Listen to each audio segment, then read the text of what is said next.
Hello friends, a very good evening to all of you. Welcome to civil staff Himachal.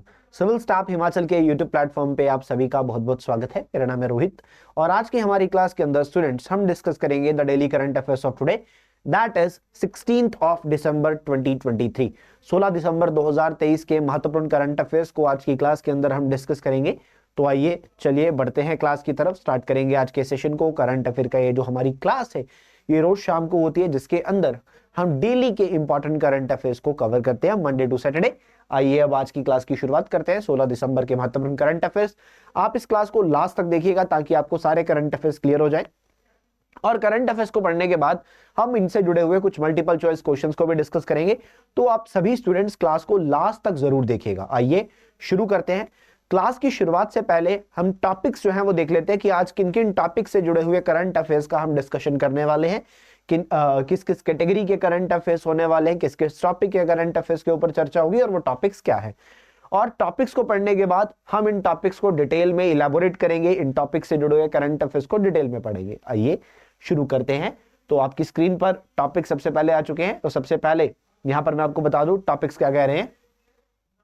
तो topic student सबसे पहले हमारे पास आता है, सबसे पहला टॉपिक हमारे पास आ रहा है, दैट इज द GPAI यानी कि global partnership on the artificial intelligence. The global partnership on artificial intelligence, इसको लेकर समिट अभी ऑर्गेनाइज की गई थी और इस समिट में इस समिट को दिल्ली में ऑर्गेनाइज किया गया है और नरेंद्र मोदी जी ने यहां पर न्यू दिल्ली डिक्लेरेशन की बात कर दी। So global partnership on artificial intelligence को ऑर्गेनाइज किया गया, इसके बारे में डिटेल में डिस्कशन करेंगे। उसके बाद आगे बढ़ेंगे। सेकंड हमारे पास आता है हमारा अगला पड़ाव, दैट इज हेल्थ का करंट अफेयर में हम हेमोफीलिया की बात करेंगे। हेमोफीलिया बेसिकली एक डिसीज होता है जिसमें हमारी बॉडी के अंदर, देखिए जब भी हमें कोई चोट लगती है तो हमारी बॉडी के अंदर क्लॉट्स बनते हैं। तो हेमोफीलिया एक ऐसा डिसीज है जिसमें ब्लड क्लॉट्स का बनना बंद हो जाता है। इसको डिटेल में डिस्कस करेंगे। उसके बाद environmental control and life support system. देखिए हमारे जो एस्ट्रोनॉट्स जो हैं स्पेस पर जाते हैं उनके लिए इंडियन स्पेस रिसर्च ऑर्गेनाइजेशन जो है environmental control and life support system लेके आ रहा है। सो इसको डिटेल में डिस्कस करेंगे ये क्या है। उसके बाद आगे बढ़ेंगे, डिफेंस में हम जाएंगे और इंडियन नेवल सबमरीन का तारमुगली के बारे में बात करेंगे। तारमुगली क्या है, तारमुगली के बारे में डिटेल में पढ़ेंगे। उसके बाद पर्सन न्यूज में हम बाबा राघव दास के बारे में बात करेंगे। बाबा राघव दास वेरी इंपॉर्टेंट पर्सनालिटी, ठीक है। उसके बाद हम आगे बढ़ेंगे, कल्चर की बात करेंगे, चन्नापटना टॉयज की बात करेंगे। चन्नापटना टॉयज का इस्तेमाल अफगानिस्तान में स्कूल्स में किया जा रहा है शिक्षा के विस्तार के चलते हुए। तो ये चन्नापटना टॉयज जो है, पटाना टॉयज जो है, इनको यहां पर हम डिस्कस करेंगे। उसके बाद इंटरनेशनल इंडेक्स में बेसिकली हम इसको इंडेक्स में भी कवर कर सकते हैं, that is the index and reports में कवर करेंगे। मर्सर्स का quality of living index of 2023। तो मर्सर्स के क्वालिटी ऑफ लिविंग इंडेक्स 2023 में मोस्ट लिवेबल सिटीज जो है वर्ल्ड की, वो हम डिस्कस करेंगे। सबसे ज्यादा रहने योग्य शहर दुनिया भर के कौन से हैं। उसके बाद पॉलिसीज एंड प्रोग्राम्स की बात करें तो हमारे पास अटल पेंशन योजना आती है। अटल पेंशन योजना जो कि अभी न्यूज में आती है क्योंकि यहां पर बहुत अच्छा रजिस्ट्रेशन अटल पेंशन योजना में देखा गया है। बहुत समय की अगर मैं बात करता हूं 2023 की भी बात करें, और जब से इसकी शुरुआत हुई है 2015 से लेकर अब तक 6 करोड़ उपभोक्ता इसमें आ चुके हैं। उसके बाद बात करेंगे अवार्ड की, दैट इज द पद्मा पानी लाइफ टाइम अचीवमेंट अवार्ड। ये अभी अगर मैं बात करता हूं हमारे पास जो हमारा एलिफेंटा फिल्म फेस्टिवल है, पहले बोलते थे, अभी हम इनको अजंता अलोरा फिल्म फेस्टिवल बोलते हैं, वहां पर ऑब्जर्व किया गया, ये ऑर्गेनाइज किए गए वहां पर अवार्ड, और यहां पर जावेद अख्तर साहब को अवार्ड दिया गया। ये क्या है इसके बारे में पढ़ेंगे। और उसके बाद आता है हमारे पास एक फेस्टिवल, दैट इज द शार अमरतला तोरग्या फेस्टिवल, जो कि अरुणाचल प्रदेश के अंदर ऑर्गेनाइज किया गया। सो ये आज की हमारी करंट अफेयर्स की क्लास के टॉपिक्स है जिनको अभी हमने देखा। अब इन टॉपिक्स को डिटेल में इलैबोरेट करते आइए वन बाय वन। तो चलते हैं सबसे पहले करंट अफेयर की तरफ। और सबसे पहला करंट अफेयर स्टूडेंट्स क्या कहता है, the first current affair is all about the Atal pension योजना। अब देखिए अटल पेंशन योजना क्या है, मैं आपको ब्रीफ में समझाता हूं अटल पेंशन योजना क्या है। देखिए अटल पेंशन योजना की शुरुआत होती है 9 मई 2015 को। 9 मई 2015 को इसकी शुरुआत होती है, यानी कि इसको लॉन्च किया जाता है। कहां लॉन्च किया जाता है, कोलकाता में। सॉरी, 9 मई 2015 को कोलकाता में प्रधानमंत्री नरेंद्र मोदी जी इसको लॉन्च करते हैं, अटल पेंशन योजना। अब इसका मेन टास्क क्या था, किस लिए लॉन्च की गई अटल पेंशन योजना। अटल पेंशन योजना को लॉन्च किया गया था भारत का जो अनऑर्गेनाइज्ड सेक्टर है उसके लिए पेंशन प्रोवाइड करवाने की एक स्कीम। देखिए जो हमारा गवर्नमेंट सेक्टर है उसके अंदर पेंशन कैसे मिलती है, या तो एनपीएस मिल जाता है या आप ओपीएस ले लोगे, ओल्ड पेंशन सिस्टम ले लोगे, तो उनको तो पेंशन मिल जाती है। बट जो प्राइवेट कर्मचारी है, दुकानदार है, अगर वो अपने बुढ़ापे को सिक्योर करना चाहता है तो वो क्या करेगा, वो भी चाहता है कि बुढ़ापे में हर महीने उसको कुछ पेंशन के रूप में पैसे मिले। तो सरकार ऐसे सेक्टर के लिए यानी कि अनऑर्गेनाइज सेक्टर के लिए एक स्कीम लेके आती है on the name of Atal Bihari Vajpayee, Atal pension योजना। अब अटल पेंशन योजना के अंदर कौन कौन सी एज से कौन कौन से वाले एलिजिबल हो सकते हैं, और अटल पेंशन योजना में अभी आप देखेंगे कि 6 करोड़ एप्लीकेशंस जब से इसकी शुरुआत हुई है अब तक हो चुके हैं, और 79 लाख तो इसी फाइनेंशियल ईयर में हुए। अब अगर मैं बात करता हूं अटल पेंशन योजना की फर्दर, तो देखिए अटल पेंशन योजना में मिनिमम एज है 18 साल, अधिकतम है 40 साल, यानी कि 18 से 40 के बीच का कोई भी व्यक्ति भारत देश के अंदर अटल पेंशन योजना की शुरुआत कर सकता है, इसको अवेल कर सकता है, ज्वाइन कर सकता है। अब अटल पेंशन योजना में क्या है कि आपको एक प्रीमियम पे करना पड़ेगा, और वो प्रीमियम कब तक देना पड़ेगा, जब तक आप 60 के नहीं हो जाते। देखिए कोई व्यक्ति चाहे 18 साल की उम्र में इसको एनरोल कर रहा है, चाहे 40 साल की उम्र में एनरोल कर रहा है, चाहे 22 साल की उम्र में कर रहा है, चाहे 30 साल की उम्र में कर रहा है, यानी कि 18 से 40 के बीच में किसी भी एज पे कर रहा है, आपको 60 साल की अपनी आयु तक पेमेंट करनी है, प्रीमियम भरना है, प्रीमियम भरना है। अब आपको 60 का होने के बाद, जब 60 तक आपने प्रीमियम भरा, उसके बाद अगले वर्ष से आपको हर महीने पेंशन मिलनी शुरू हो जाएगी। बट कितनी पेंशन मिलेगी, तो क्या दूसरी तरफ एक इनजस्टिस नहीं हो जाएगा कि जो 18 से शुरू कर रहा है और जो 32 से शुरू कर रहा है, 40 से शुरू कर रहा है, सारे 60 तक पैसे दे रहे हैं। तो देखिए अगर आप 18 से शुरू करते हो, 32 से शुरू करते हो, 40 से शुरू करते हो, यहां पर एक कंडीशन क्या आती है कि आपका प्रीमियम सबका डिफरेंट होगा। जी हाँ, इसका पूरा एक फ्लो चार्ट है कि आप किस उम्र में शुरू कर रहे हो, 18, 19, 20, 21, 22, ठीक है, किस उम्र में शुरू कर रहे हो। और अगला पॉइंट ये है पेंशन कितनी मिलेगी। तो देखिए पेंशन कितनी मिलेगी ये आपके ऊपर निर्भर करता है। जब आप इस पॉलिसी को, प्लान को अवेल कर रहे हो, तब आप डिसाइड करोगे कि आपको कितनी पेंशन लेनी है, ठीक है, यानी कि अपनी 60 साल की आयु के बाद आप प्रति माह कितनी पेंशन चाहते हो। ऑप्शन 5 है, ऑप्शन 5 है। कैसे कैसे ऑप्शन है, एक है 1000 का, दूसरा है 2000 रुपए प्रति माह का, तीसरा है 3000 रुपए प्रति माह का, चौथा ऑप्शन है 4000 रुपए प्रति माह का, और पांचवा ऑप्शन है 5000 रुपए प्रति माह का। तो ये 5 ऑप्शन निकल कर आते हैं, 1000, 2000, 3000, 4000, 5000, यही ऑप्शन है। इसके अलावा कोई ऑप्शन नहीं है हमारे पास, ठीक है। सो आप जितना अमाउंट चूज करते हो उसके अकॉर्डिंगली आपका प्रीमियम बनकर निकल आता है। जैसे कि आप देखेंगे चित्र में, ये अटल पेंशन योजना का चार्ट है। अगर आप 18 साल की उम्र में शादी कर रहा हूं, अगर आप 18 साल की उम्र में इसको शुरू करते हैं, 60 तक पैसा देना मतलब 42 साल पैसा देना है। अब अगली कंडीशन आती है कि आप पर मंथ पेमेंट करना चाहते हो, आप क्वार्टरली पेमेंट करना चाहते हो, या फिर आप हाफ ईयरली पेमेंट करना चाहते हो। आप कैसे पैसे देना चाहते हो, मतलब आप प्रीमियम जो भरने वाले हो आप महीने दर देना चाहते हो, 3 महीने बाद देना चाहते हो, या 6 महीने बाद देना चाहते हो, तो उसी अकॉर्डिंगली आपका प्रीमियम जो है वो कैलकुलेट हो जाएगा, और फिर आपको पैसा देना अपनी 60 की आयु तक। अब कंडीशन ये भी हो सकती है कि मान लो 60 मृत्यु होगी आपकी, तो पैसा कहां जाएगा जो आपने डिपॉजिट किया, तो आपके नॉमिनी को पैसा मिलेगा। तो नॉमिनी को लमसम अमाउंट मिल जाएगा। लमसम कितना, अगर आपने 1000 रुपए महीना चूज कर रखा था तो 1,70,000 रुपए, अगर आपने 2000 रुपए महीना चूज कर रखा था तो 3,40,000 रुपए, वैसे वैसे बढ़ता जाएगा। मतलब 3000 वाले को 5,10,000, 4000 वाले को 6,08,000, और 5000 वाले को 8,50,000। इस तरह से आपको पैसा जो है वो मिल जाएगा, नॉमिनी को ये पैसा मिल जाएगा। क्लियर हुआ। सो ये है Atal pension Yojana, this is the Atal pension Yojana. Now move to the next current affair. अगला करंट अफेयर हमारा क्या कहता है, मर्सर का मोस्ट लिवेबल सिटीज का ranking.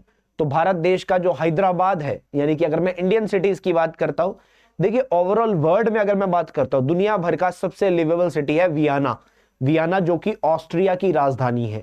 But if we talk about India, अगर हम भारत की बात करते हैं, तो भारत का सबसे लिवेबल सिटी है as per the 23 index Hyderabad कहां है, तेलंगाना के अंदर। हैदराबाद भारत का सबसे लिवेबल सिटी माना गया, जो कि यहां पर आता है अच्छे खासे नंबर में, और अगर मैं बात करता हूं चेन्नई 161 पे आता है, मुंबई 164 पे आता है, कलकत्ता 170 पे, नई दिल्ली 172 पे, इस तरह से सिटीज का रैंकिंग आ रहा है। क्लियर। हैदराबाद 153 नंबर पे आता है। अब वियना पहले नंबर पे आता है, जूरिच सेकंड नंबर पे आ रहा है, और वैंकूवर कनाडा तीसरे नंबर पे आ रहा है। ये टॉप 3 सिटीज हैं। अब इन सिटीज में क्वालिटी ऑफ लाइफ जो है वो टॉप पे है। लास्ट में कौन है? सबसे लास्ट में, तो देखिए सबसे लास्ट में आता है खार्तूम, सूडान का खार्तूम, सूडान देश का खार्तूम शहर, ये सबसे लास्ट पे आता है। देखिए ये जो रैंकिंग है कुछ फैक्टर्स के बिहाफ पे रिलीज की जाती है। क्लाइमेट कैसा है, स्कूल्स कैसे हैं, एजुकेशन कैसी है, डिसीज कैसे फैल रहे हैं, सैनिटेशन कैसा है, वायलेंस और क्राइम शहर में कितना होता है, फिजिकल रिमोटनेस कितनी है, कम्युनिकेशन सोर्सेज कितने हैं, बिजनेस करना कितना आसान है, ये सारी चीजें, सारे फैक्टर्स जो है यहाँ पर डिपेंड करते हैं लिवेबल सिटी बनाने को लेकर, लिवेबल सिटी बनाने के लिए। सो आइए बढ़ते हैं अगले करंट अफेयर की तरफ। क्लियर हो गया होगा। अगला करंट अफेयर क्या कहता है? अगला करंट अफेयर कहता है जावेद अख्तर। देखिए जावेद अख्तर ना बहुत सारी फिल्मों की कहानी लिख चुके हैं, आप सब जानते हैं इनके बारे में, बहुत सारे गाने भी लिखे हैं इन्होंने, और भी बहुत सारी बुक्स वगैरह लिख चुके हैं। तो Javed Akhtar, the father of the Farhan Akhtar, तो जावेद अख्तर साहब को एक अवार्ड मिल रहा है। वो अवार्ड क्या है? Padma Pani life time achievement award. Padma Pani life time achievement award, ये अवार्ड इनको अजंता एलोरा फिल्म फेस्टिवल के दौरान दिया जा रहा है। अजंता एलोरा फिल्म फेस्टिवल के दौरान इनको ये पुरस्कार दिया जा रहा है। और ये जो अजंता एलोरा फिल्म फेस्टिवल है, क्लियर, इसको पहले औरंगाबाद इंटरनेशनल फिल्म फेस्टिवल बोलते थे, औरंगाबाद इंटरनेशनल फिल्म फेस्टिवल बोलते थे। अब जंजीर मूवी हो, दीवार हो, शोले हो, डॉन हो, काला पत्थर हो, या मिस्टर इंडिया हो, सब मूवीज के को राइटर रहे हैं ये हमारे जावेद अख्तर साहब, जावेद अख्तर साहब। तो हिंदी सिनेमा के अपने कंट्रीब्यूशन के कारण इनको Padma Pani life time achievement award से नवाजा जा रहा है। चलिए आगे बढ़ेंगे स्टूडेंट्स अगले करंट अफेयर की तरफ। अगला करंट अफेयर क्या कहता है? अगला करंट अफेयर बात करता है एक फेस्टिवल की।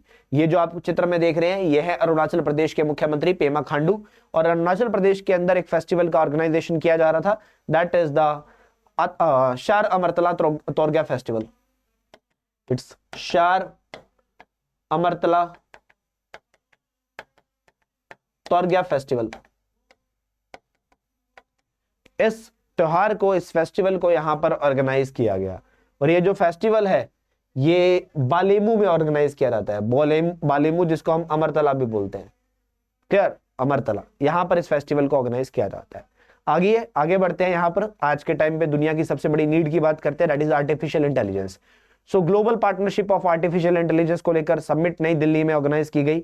भारत देश के प्रधानमंत्री नरेंद्र मोदी यहां पर कहते हैं कि भारत जो है, इंडिया जो है, ये आर्टिफिशियल इंटेलिजेंस मिशन लॉन्च करेगा एग्रीकल्चर सेक्टर में और स्वास्थ्य विभाग में, यानी कि हेल्थ केयर सेक्टर में।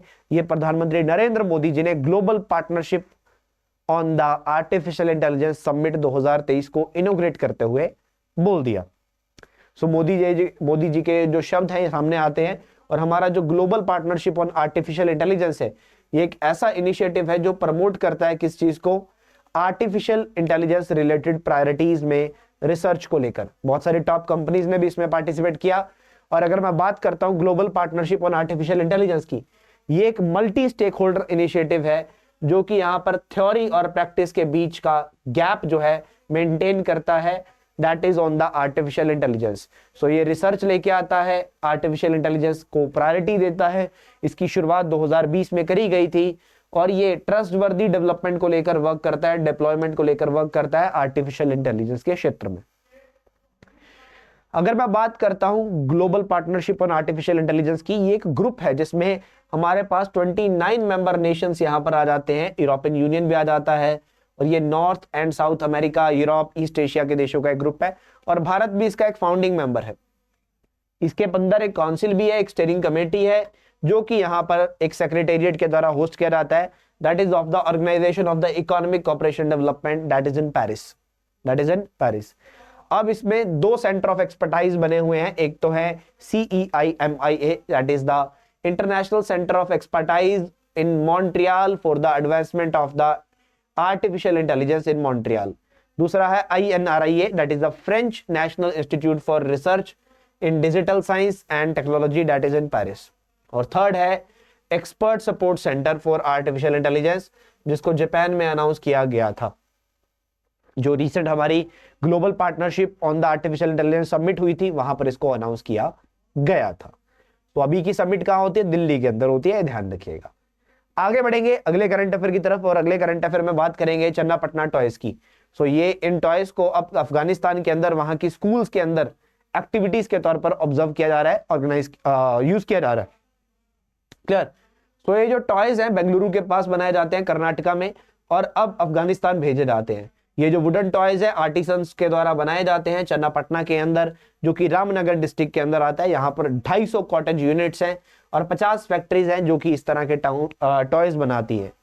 और इसको हम बॉम्बे गाला ओरू भी बोलते हैं, यानी कि टॉय टाउन बोला जाता है, खिलौनों का शहर बोला जाता है। और ये जो हमारा चन्नापटना टॉयज है, इसको 2005 में जीआई टैग से भी नवाजा गया था, that is geographical indication tag. और चन्नापटना में जो टॉयज है ये एक special type of would say बनाए जाते हैं जिसको आले मारा बोला जाता है, आले मारा। और ऐसे टॉयज अलग ही एक फिनिश में दिए जाते हैं, और इनको यहाँ पर डाइज जो की जाती है वो वेजिटेबल एक्सट्रैक्ट से बनाई जाती है। क्लियर? तो बच्चों के लिए बहुत ही अच्छे हैं, क्योंकि केमिकल डाई इसमें इस्तेमाल नहीं की जाती, वेजिटेबल से बनाई हुई डाई का इस्तेमाल इसमें किया जाता है। सो ये बहुत ही इंपॉर्टेंट करंट अफेयर्स था। आगे बढ़ेंगे, अगले करंट अफेयर की बात करते हैं स्टूडेंट्स। अब अगला करंट अफेयर बात करता है बाबा राघव दास की। बाबा राघव दास एक फ्रीडम फाइटर थे, एक सोशल रिफॉर्मर थे और एक फिलोसफर थे। इनकी बर्थ एनिवर्सरी अभी 12 दिसंबर को ऑब्जर्व की गई है। 12 दिसंबर 1896 को इनका जन्म हुआ था। 15 जनवरी 1958 को दुनिया से चले गए थे। अब बाबा राघव दास को पूर्वांचल गांधी बोला जाता था। क्यों? इनके बारे में बात करते हैं। क्योंकि इनको गांधी ऑफ पूर्वांचल या पूर्वांचल गांधी बोलते थे। इनका जन्म पुणे महाराष्ट्र में होता है 12 दिसंबर 1896 को। अपनी शिक्षा करने के बाद ये मुंबई शहर छोड़ देते हैं 1913 में, और ये सिद्ध गुरु को ढूंढने के लिए आगे बढ़ते हैं और काशी पहुंचते हैं।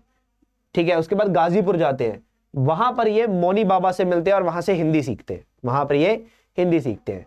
उसके बाद इनकी मुलाकात योगी राज अनंत महाप्रभु से होती है और ये उनका अपना गुरु बना लेते हैं। 1921 में इनकी मुलाकात महात्मा गांधी से होती है, क्योंकि महात्मा गांधी जी गोरखपुर आते हैं और इनसे मिलते हैं।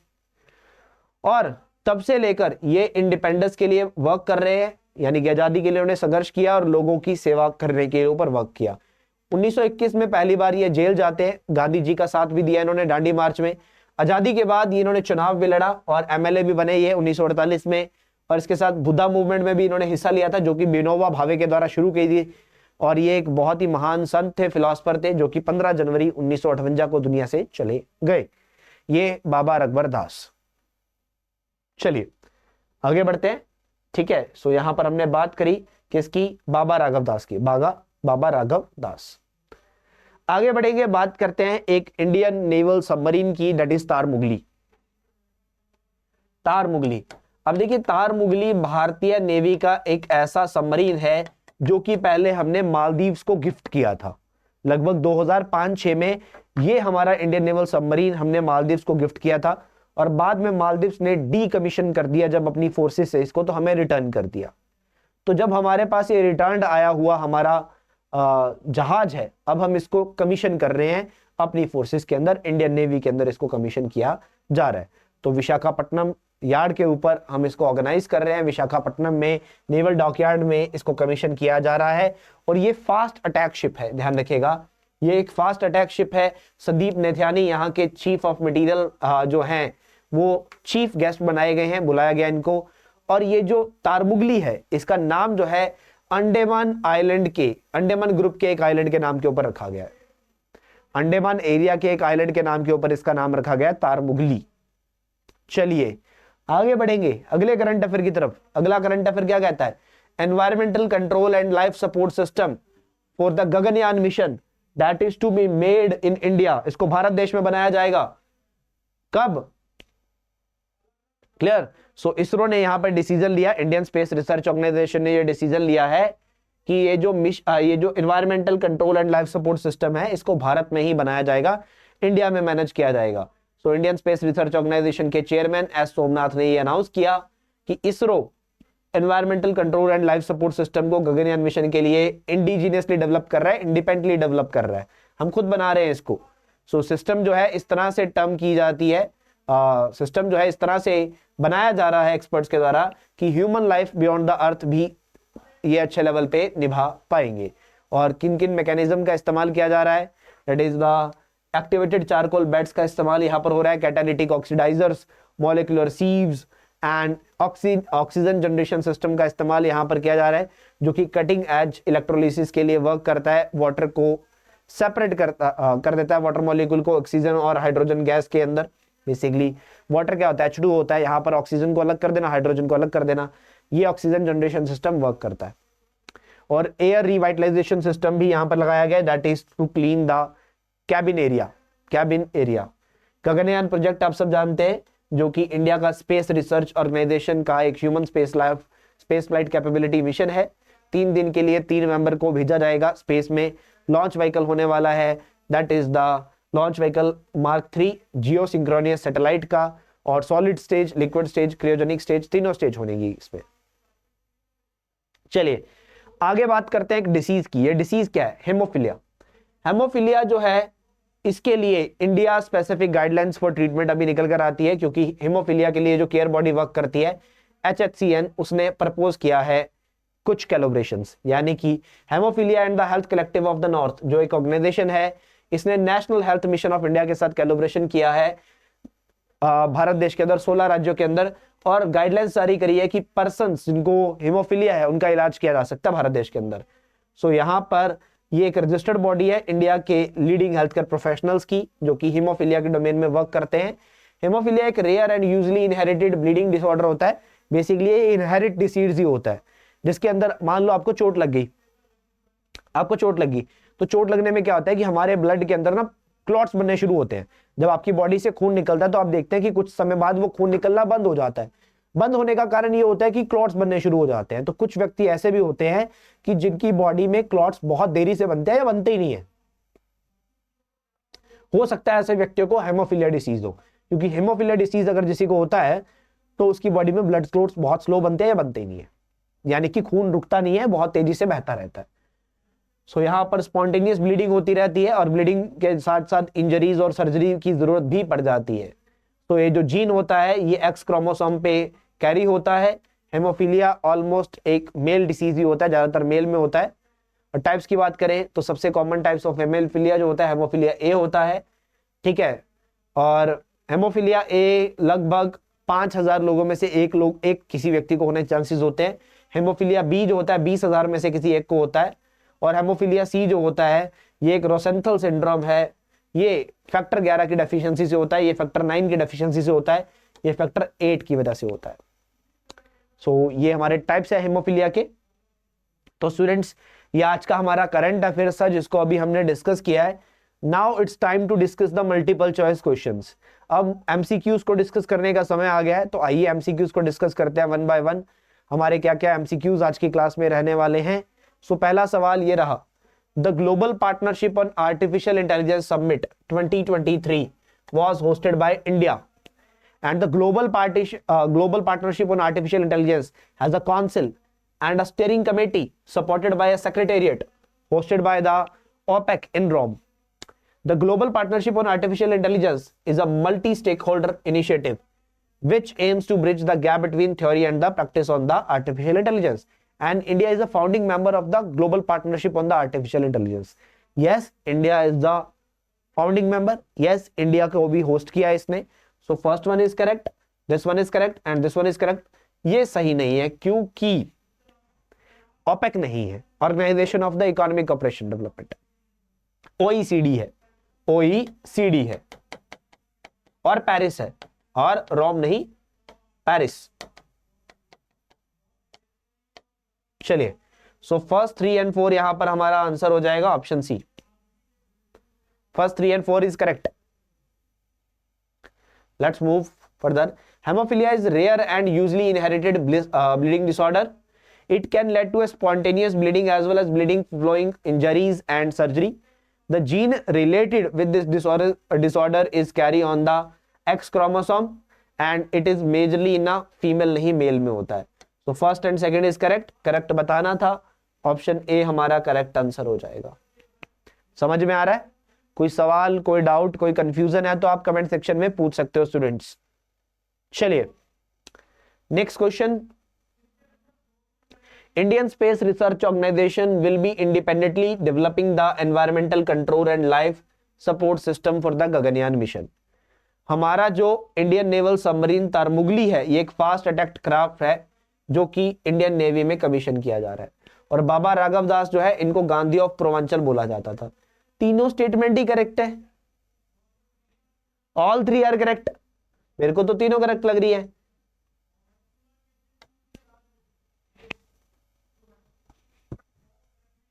अगला सवाल, हमारा जो ऑक्सीजन जनरेशन सिस्टम है ECLSS में, ये cutting edge electrolysis basically employ करता है, that separates the water molecules into oxygen and hydrogen gas.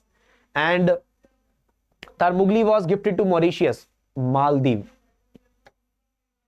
And Baba Raghav Das accompanied Gandhi ji during the Dandi मार्च।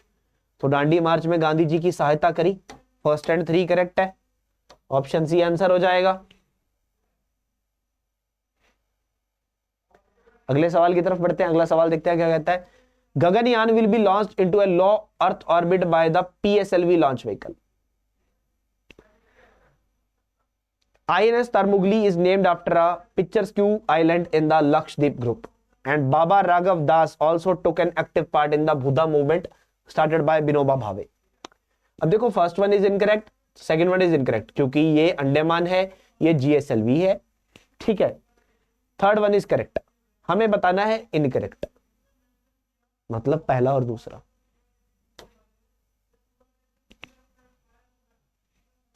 चलिए अगला सवाल, Channapatna toys are famed wooden toys are made by artisans in and around the Channapatna toy in Kerala.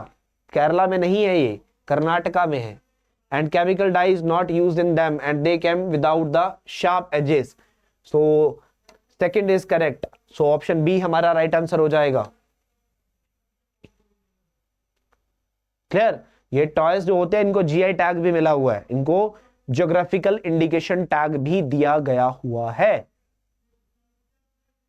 अगला सवाल, हाँ जी, अगला सवाल कहता है quality of living index 2023 by Mercer. इसमें जूरिच जो आता है ये टॉप किया, जूरिच सेकंड नंबर पे है। टॉप किसने किया? वियना ऑस्ट्रिया ने किया। सो पहली स्टेटमेंट गलत हो गई।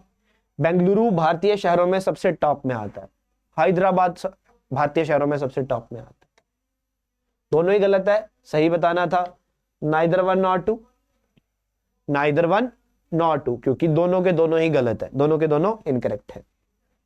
समझ में आया? कोई सवाल, कोई डाउट, कोई कंफ्यूजन है तो आप पूछ सकते हो। अगले सवाल की तरफ बढ़ते हैं। अगला सवाल देखते हैं क्या कहता है।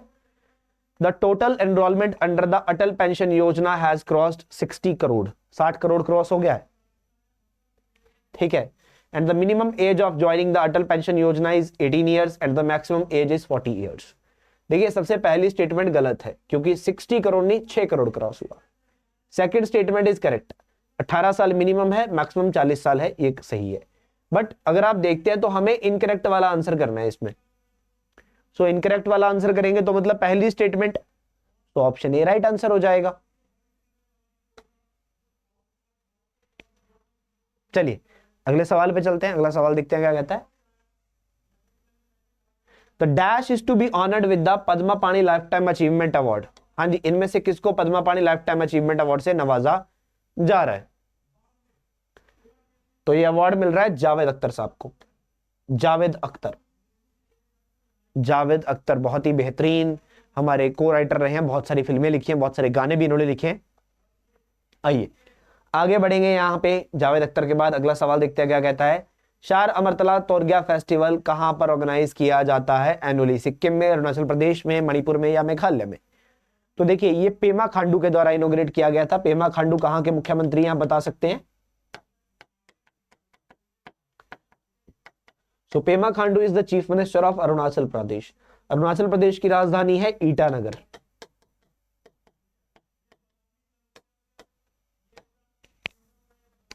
चलिए स्टूडेंट्स, ये था आज की हमारी करंट अफेयर्स की क्लास का आखिरी सवाल, और इसी के साथ साथ आज की हमारी करंट अफेयर्स की क्लास के अंत की तरफ हम आगे बढ़ते हैं। और मैं उम्मीद करता हूं कि आपको सब कुछ समझ में आया होगा। किसी भी स्टूडेंट को कहीं पे किसी भी पॉइंट पे कुछ भी समझ में नहीं आया तो आप कमेंट सेक्शन में जरूर पूछें। और अगर आप लोगों को क्लास अच्छी लगी है तो क्लास को लाइक करना, कमेंट करना और शेयर करना मत भूलिएगा। जिन भी कैंडिडेट्स ने हमारे यूट्यूब चैनल को सब्सक्राइब नहीं किया हुआ, यूट्यूब चैनल को सब्सक्राइब करें और बेल आइकन दबाना भी नहीं भूलना है। बहुत बहुत धन्यवाद दोस्तों, थैंक यू सो मच।